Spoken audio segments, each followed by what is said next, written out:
Students, I am Chandana Patidar in your science teachers. आज हम पढ़ते हैं chapter 3 atoms and molecules. Atoms में क्या होता है एंड मॉलिक्यूल्स क्या होते हैं, इसके बारे में हम डिस्कस करेंगे। लेकिन उसके पहले हमारे टॉपिक में दे रखा है लॉ ऑफ केमिकल कॉम्बिनेशन। अब हमको ये देखना है कि जो लॉ ऑफ केमिकल कॉम्बिनेशन होता है वो क्या होता है। सबसे पहले हम लॉ ऑफ केमिकल कॉम्बिनेशन को पढ़ने से पहले भी एक केमिकल रिएक्शन को पढ़ना बहुत ही आवश्यक होता है। इसके द्वारा हम केमिकल कॉम्बिनेशन को आसानी से समझ सकते हैं। अब देखते हैं chemical reaction. It is a reaction in which two और more substance react to form product. इसमें क्या होता है कि दो या दो से अधिक रिएक्टेंट या सब्सटेंस मिलकर एक प्रोडक्ट फॉर्म करते हैं, तो इसको क्या बोलते हैं हम, केमिकल रिएक्शन। जैसे कि कोई भी एक प्रोडक्ट 1 और सेकंड प्रोडक्ट 2, 1 और मोर सब्सटेंस लिए हमने यहाँ पर, जब इन दोनों को रिएक्ट करवाएंगे तो हमारा जो प्रोडक्ट बनेगा वो ए भी बनेगा। इसी प्रकार हम एक एग्जांपल टी का और कर्ड्स का भी देख लेते हैं कि जो टी होती है, टी को बनाने के लिए हमारे पास दूध होना, शक्कर होना, पत्ती होना आवश्यक होता है। अगर इन तीनों का कॉम्बिनेशन होता है तो हमारी जो टी है वो कंप्लीट हो जाएगी। अब हम देखते हैं कि law of chemical combination. First है हमारा law of conservation of mass. अब हम ये देखते हैं कि जो law of conservation of mass क्या होता है। इसमें क्या होता है, किसी भी केमिकल कंपाउंड में हम रिएक्टेंट को और प्रोडक्ट को ना ही डिस्ट्रॉय कर सकते हो ना ही क्रिएट कर सकते हैं, मतलब उसको ना ही बना सकते हो ना ही उसको खत्म कर सकते हैं। ये हमारा होता है law of conservation of mass, कि हम मास को ना ही डिस्ट्रॉय कर सकते हो ना ही क्रिएट कर सकते हैं। सेकंड से हमारा लॉ ऑफ कांस्टेंट प्रोपोर्शन। कोई भी केमिकल्स कंपाउंड्स में जो प्योर सब्सटेंस होता है उसका एक प्रोपोर्शन होता है, रेशियो होता है। वो क्या होता है, किसी भी एलिमेंट्स का कांस्टेंट होता है। जैसे कि हम एक एग्जांपल के द्वारा देखते हैं कि C+O2, कार्बन प्लस ऑक्सीजन की अगर हम रिएक्ट करवाते हैं तो हमारा जो प्रोडक्ट बनता है CO2, कार्बन डाइऑक्साइड। इन दोनों का जो प्रोपोर्शन रेशियो होता है 1:2 में होता है, मतलब 1:2 होता है। तो ये हमारा क्या होता है, एक कांस्टेंट होता है। हमेशा अगर कार्बन ऑक्सीजन देखते हैं तो एक कांस्टेंट रेशियो प्राप्त होता है। ये हुआ हमारा लॉ ऑफ केमिकल कॉम्बिनेशन के 2 topic, law of conservation of mass और जो सेकंड होता है लॉ ऑफ कांस्टेंट प्रोपोर्शन। अब हम इसको आगे देखते हैं। हमारा जो एटम्स है, अब एटम्स क्या होता है।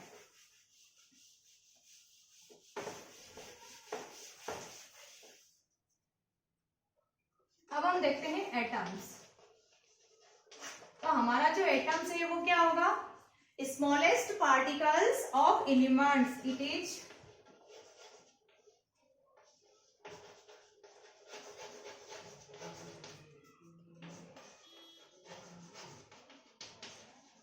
Smallest particle of elements. Elements का सबसे छोटा पार्टिकल्स होता है, उसे हम बोलते हैं एटम्स। और क्या होता है साइज में, स्मॉल साइज। इसका जो साइज होता है वो सबसे छोटा होता है, स्मॉल साइज होता है। First, it is a smallest particle of elements. इसमें क्या होता है, पार्टिकल्स का जो साइज होता है वो सबसे छोटा होता है और इसको हम मेजर्स करते हैं एनएम के द्वारा, मेजर्ड बाय एनएम यूनिट। इसको जो मेजर करते हैं हम एनएम यूनिट के द्वारा।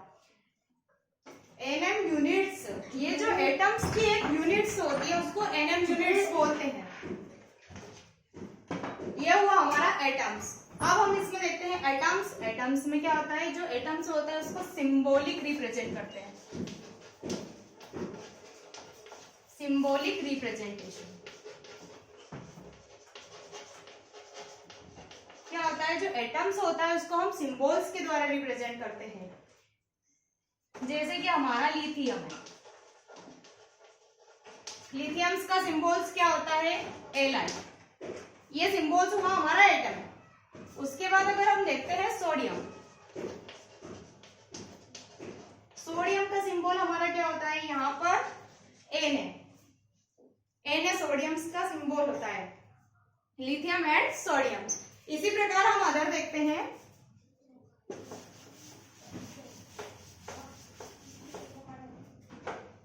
Chemical symbols of atom.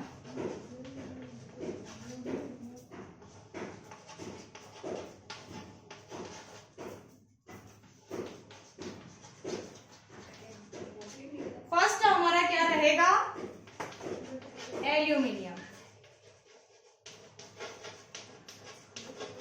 Aluminium का रहता है हमारा सिंबल्स Al,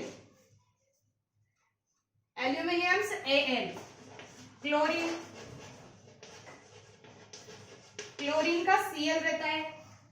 इसी प्रकार एल्यूमिनियम, क्लोरीन, आयोडीन, आयोडीन का रहता है I। इसी प्रकार आप बहुत सारे देख सकते हैं, जैसे कि मैग्नीशियम, मैग्नीशियम का हमारा रहता है Mg। Mg ये हमारे क्या होते हैं, एल्यूमिनियम, क्लोरीन, आयोडीन और मैग्नीशियम, ये हमारे सब एटम्स रहते हैं और इसको सिंबॉलिक फॉर्म में हम लिख सकते हैं Al, Cl, I आदि। ये हुआ हमारा एटम्स कंप्लीट। अब हम देखते हैं molecule.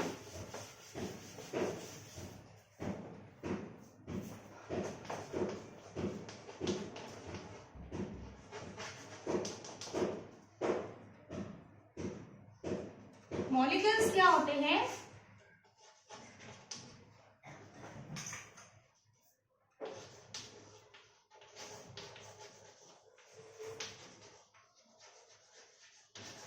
Smallest particle of chemical compounds.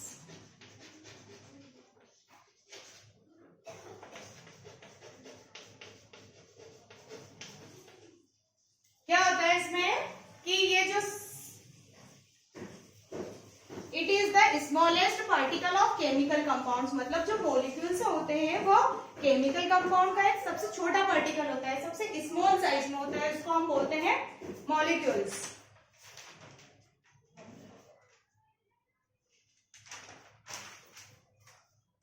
और मॉलिक्यूल्स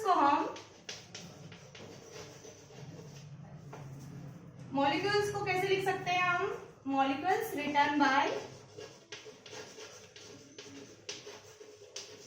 मॉलिक्यूलर फॉर्मूला। किसी भी मॉलिक्यूल्स को हम एक मॉलिक्यूलर फॉर्मूला के द्वारा लिखते हैं। जैसे कि एक मॉलिक्यूल्स लिया, कोई सा भी एक मॉलिक्यूल्स लेते हैं तो उसको लिखने का तरीका क्या रहता है? हमारा मॉलिक्यूलर फॉर्मूला, या फिर किसी भी रिप्रेजेंट करने के लिए हम उसका सिंबल्स यूज करते हैं। क्या यूज करते हैं यहाँ पर? या तो फिर उसको मॉलिक्यूलर फॉर्मूला में लिखते हैं या फिर उसको सिंबल्स के रूप में लिखते हैं। देखते हैं इसके केमिकल्स फॉर्मूला क्या क्या होते हैं।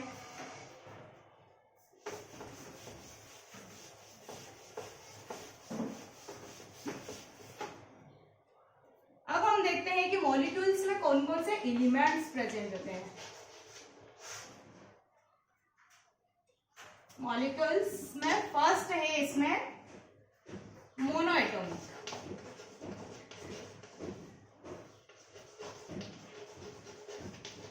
मोनोएटॉमिक फर्स्ट क्या होता है इसमें? मोनोएटॉमिक। जो दूसरा होता है हमारा डायएटॉमिक।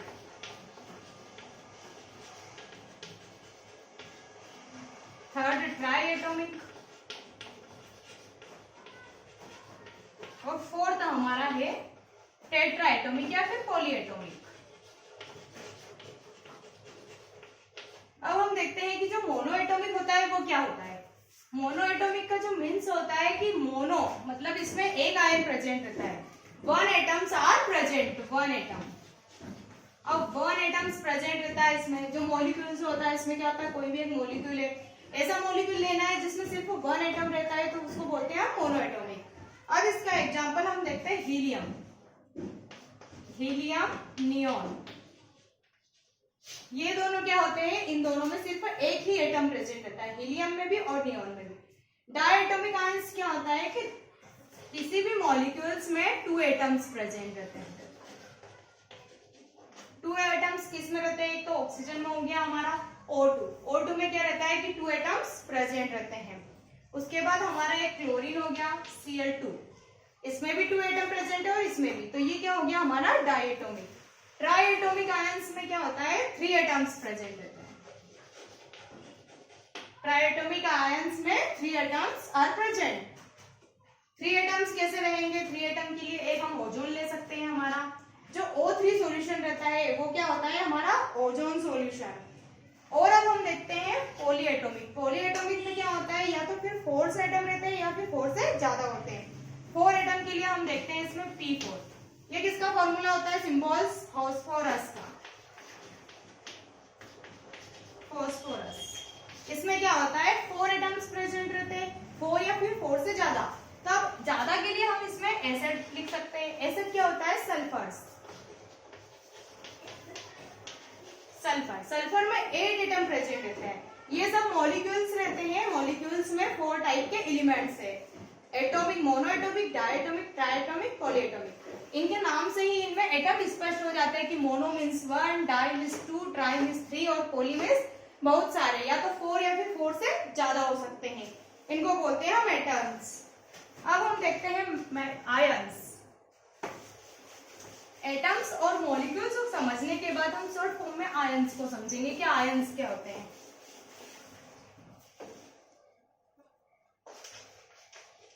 Ions metal and non metal content charge.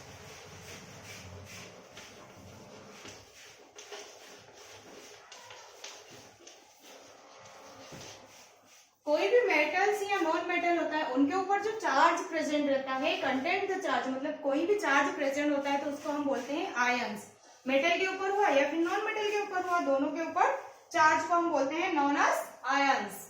अब इसमें क्या होता है? 2 टाइप के चार्ज होते हैं। 2 टाइप ऑफ चार्ज। फर्स्ट क्या होगा इसमें? Positive charge.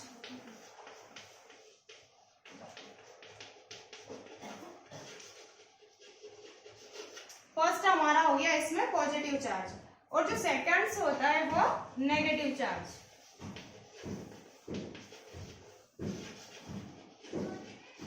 किसी भी आयंस के ऊपर चार्ज लगाए तो उसको क्या होगा? Positive and negative. तो पॉजिटिव चार्ज का एक एग्जांपल देखते हैं हम यहाँ पर। मैग्नीशियम Mg+, ये हुआ हमारा चार्ज के ऊपर प्लस आयन, मतलब ये पॉजिटिव आयन है। नेगेटिव के लिए हम देखते हैं क्लोरीन आयन, Cl के ऊपर क्या रहता है? Negative charge.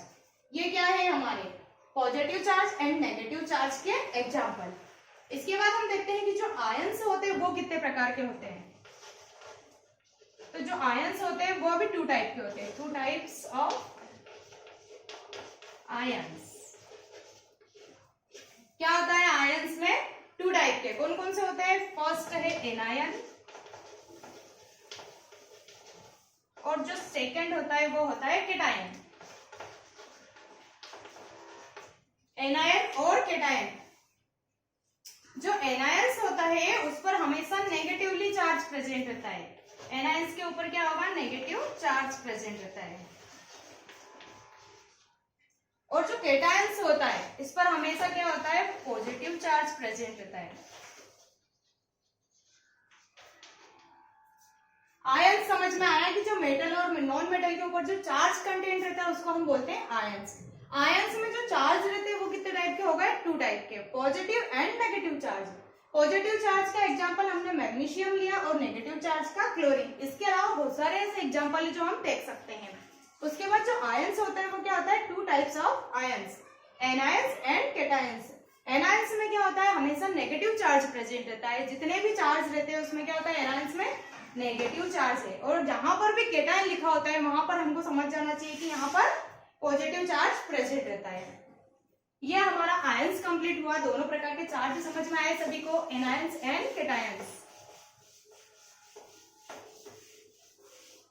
अब हम इनके केमिकल फॉर्मूलाज देखते हैं। Chemical formula plus charge.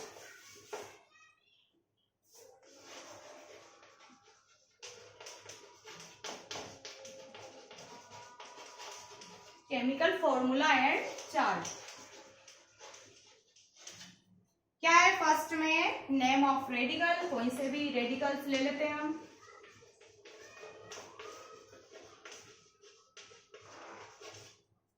Radicals लिए, रेडिकल्स के बाद हम लेते हैं इसमें फॉर्मूला। फॉर्मूला लिया, फॉर्मूला के बाद इसमें चार्ज देखते हैं हम। ये हुआ हमारा रेडिकल्स कंप्लीट। अब इसमें फर्स्ट लेते हैं हाइड्रोजन।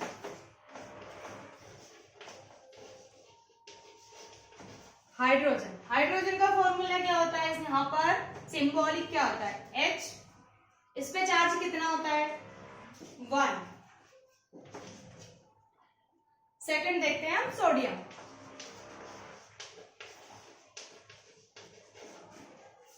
+1। सोडियम का सिंबल क्या होता है, Na। सोडियम का सिंबल Na+। तो इसका जो सिंबल्स के बाद चार्ज क्या होता है, इसका 1। उसके बाद हम थर्ड देखते हैं क्लोरीन।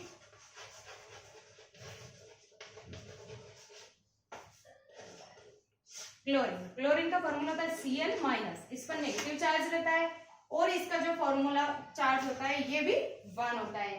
अब हम देखते हैं बेरियम। बेरियम में क्या होगा, इस पर 2 आयन्स रहते हैं, Ba2+। तो इस पे चार्ज कितना होता है, 2। उसी प्रकार एक और देखते हैं हम magnesium.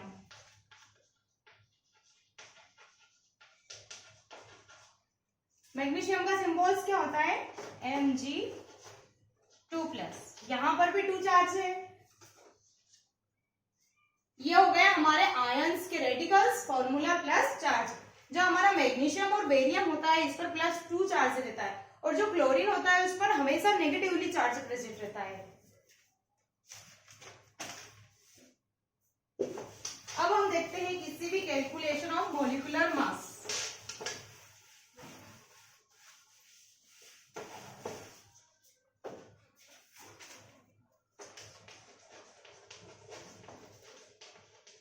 Calculation of molecular mass.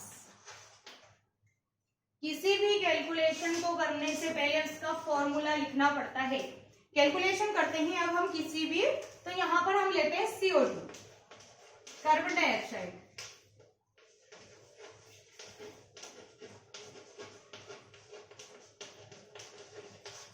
Carbon dioxide में क्या होता है, CO2। अब क्या करेंगे, यहां पर हम कार्बन के एटॉमिक नंबर देखेंगे और कार्बन का नंबर देखते हैं कि कार्बन कौन सी पोजीशन पर है। तो जो कार्बन होता है का इसका एटॉमिक नंबर क्या होता है, 12। कार्बन की संख्या 1 है और इसका एटॉमिक नंबर 12 होता है। और उसके बाद क्या होता है, इसमें प्लस लगाते हैं। फिर ऑक्सीजन को देखते हैं कि ऑक्सीजन का एटॉमिक नंबर क्या होता है और ये कितने एटम्स प्रेजेंट है। तो यहाँ पर 2 एटम्स प्रेजेंट है, तो यहाँ लिख देंगे 2 इंटू जो एटॉमिक नंबर होता है वो होता है इसका 16। अब हम इसको सॉल्व करते हैं। 12 का मल्टीप्लाई अगर 1 में करते हैं तो हमारा 12 ही आएगा। प्लस में क्या करेंगे, 16 का मल्टीप्लाई 2 में करेंगे तो यहाँ पर आएगा 32। ये आया हमारा। अब इसको अगर हमको मॉलिक्यूलर मास निकालना है तो दोनों को प्लस करना है। तो ये आया हमारा मॉलिक्यूलर मास ऑफ CO2 44। क्या किया हमने, कार्बन का देखा कि कार्बन कितने प्रेजेंट है और उसमें उसका एटॉमिक नंबर क्या है। तो कार्बन का क्या होता है, एटॉमिक नंबर 12 और ऑक्सीजन कितने प्रेजेंट है, यहाँ पर 2 प्रेजेंट है तो 2 सेम लिखा और ऑक्सीजन का एटॉमिक मास होता है हमेशा 16। तो यहाँ पर हमने देखा कि 12 प्लस 32 दोनों को अगर हम प्लस करते हैं फॉर्मूलों के द्वारा तो हमारा जो CO2 का मास होता है वो निकलता है 44। इसी प्रकार हम अदर एग्जाम्पल को भी लेके देख सकते हैं। यहाँ पर हमारा मॉलिक्यूलर आयंस कंप्लीट होता है और आज का हमारा चैप्टर भी यहीं पर कंप्लीट होता है। इसमें हमने आयंस, मॉलिक्यूल्स, एटम्स आदि के बारे में शॉर्ट फॉर्म में समझा। हमारे पास इतना टाइम नहीं है कि हम इसका फुल फॉर्म पूरा ले, शॉर्ट फॉर्म में समझे और इसके नोट्स कंप्लीट करें।